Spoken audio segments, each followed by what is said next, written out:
Hey, something I want to pass on to everybody. Dig this, man. Half of this, is perseverance and showing up. Absolutely, man.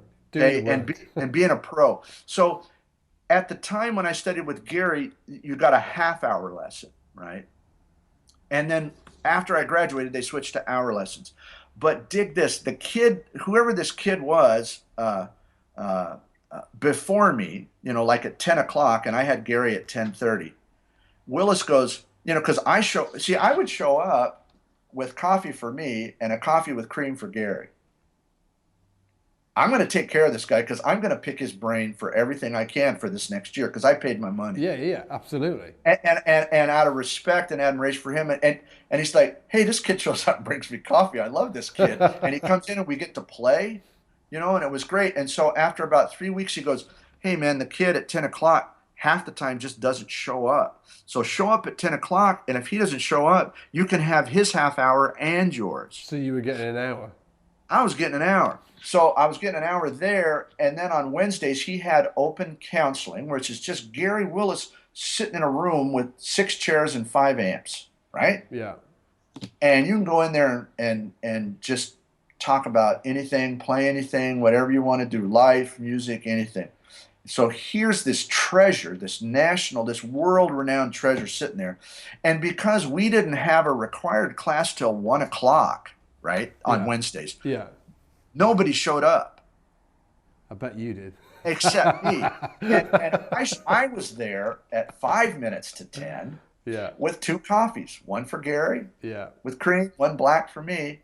And I'd open him up and we'd sit there and he and I'd play tunes for 2 hours. Wow. And about noon, about noon, other people would show up and they'd just sit and listen or How they'd long, how long watch. did this go on for? How long were we there for doing this? A year. A year, yeah. Wow. Yeah. And then I would go Ron Estate. See, when I got the sixth string, one of the first things I did is go up to about the 13th fret, and on the B string I play a low C, and I can reach up here and play a high E flat and go, hey, that's far enough apart. If I knew what to do in the middle, I could play bass and chords on this Yeah, sucker, yeah, and it yeah, would yeah. sound great. I don't know how to do it, but I knew it was doable. Okay. Now, Ron Estate is one of the greatest seven-string guitar players ever, period. End of story. And plays great bass. He's got a low A and he does all this stuff. And I knew he knew how to do that really well. And he's the next best thing to Joe Pass. I mean, Yeah. ever. I Yeah. mean, or one of them. I mean, there's a bunch of phenomenal cats, as we all know. But so I went to his open counseling. No other bass players went. And I thought, I can sit and play with this cat. Yeah. And he was thrilled because he didn't have to play bass for all the guitar players sitting in a room. Yeah. Oh, So yeah, yeah, yeah, yeah, see, I'm smarter than I look.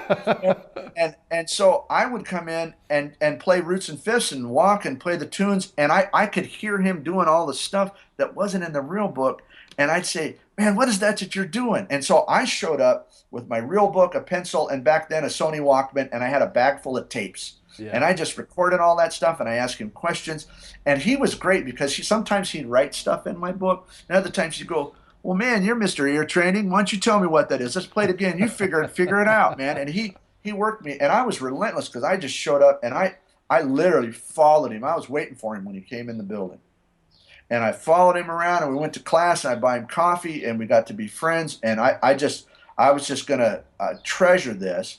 And halfway through the year, he called me into the Joe Diorio office. It's like walking in and seeing the Pope, right? Yeah. Yeah.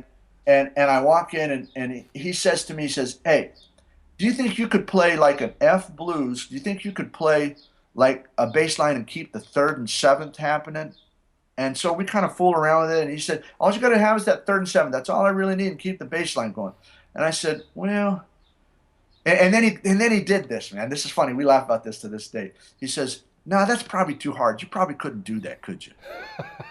You know what I mean? So it's like, okay, I'm half Irish, so my Irish is up. So it's like, all right, well, let me see what I can do. He says, well, great, I'll see you Monday. So I go away and I put that together. Yeah. Uh, you Do want it. me Do to you play want to it do for it? you? Grab the bass, man. If you want to grab the bass, you pull the headphones out. I can't hear you. Can you hear me? Yeah. Can you hear this? Yeah.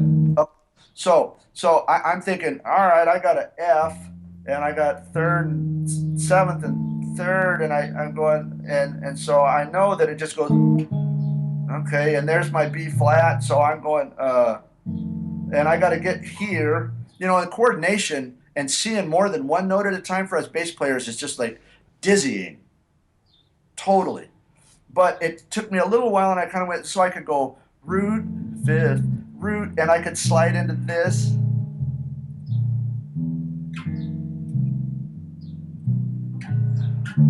Ooh, just playing downbeats, Yeah. just 1 to 4. Now I got to go. I got. How do I play C minor? Oh crap! Where's the? How do you play that? And then it's like, I put it together. So pretty, in 3 months, I'm playing.